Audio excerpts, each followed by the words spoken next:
اول بيت شريته كان له قصه كبيره. يو بسرعة، أنا ما بدي آخذ من الوقت كثير. لا خذ وقتك. لملمنا هيك شوية فلوس مشان نشتري بيت. ففي صديقي قال لي في مرة بدها تبيع بيت، رحنا لعندها، دقينا الباب، كنت لسه يعني ببداية طريق الفني، عامل كم مسلسل. دقينا عليها، قلنا لها مرحبا، قالت أهلين.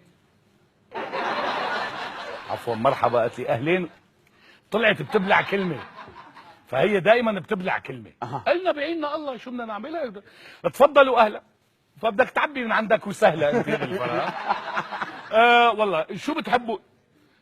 قلنا لا شاي، صرنا نفهم ونعبي الفراغات. المهم بلا طولة سيرة، قعدنا قلنا الحقيقة سمعنا انه هذا البيت للبيع، قال ايه بيعه، انه ايه والله بدي بيعه. قلنا لا ماشي، هذا البيت قديش مساحته؟ قالت لي والله هذا البيت متر. قلت لها لا قديش مسجل بالشهر العقاري بالطابو يعني؟ قالت لي الله وكيلك روح اسال تلاقي متر، وحتى انا كمان اخذ متر زياده. انا ما فهمت المساحه، قلنا مو مشكله. ايه ستي قديش بدك حقه يعني قديش بدك؟ قال شوف الله وكيلك دفع مليون ما بعت. قلت له طيب ومشاني؟ قالت لي خلص مشان ليره. قلت لها لا بدك تراعينا شوي، هيك قليتي علينا كثير.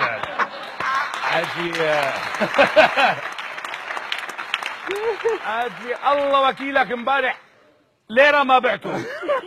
قلنا له طيب ماشي، هلا نحن بنجي لعندك مره ثانيه ان شاء الله بظروف ثانيه، اعطيني رقم التليفون بحكي معك بنتفق. قالت لي بسيطه، رقم تليفوني 663. طلعنا من البيت لا عرفنا مساحته ولا سعره ولا رقم التليفون.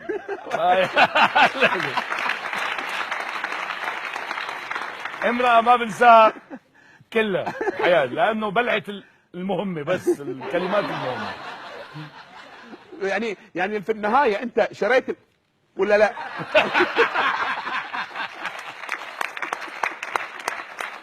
بس مو بالحلقات تقول فاصل داوود.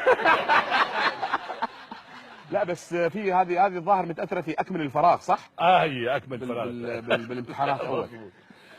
في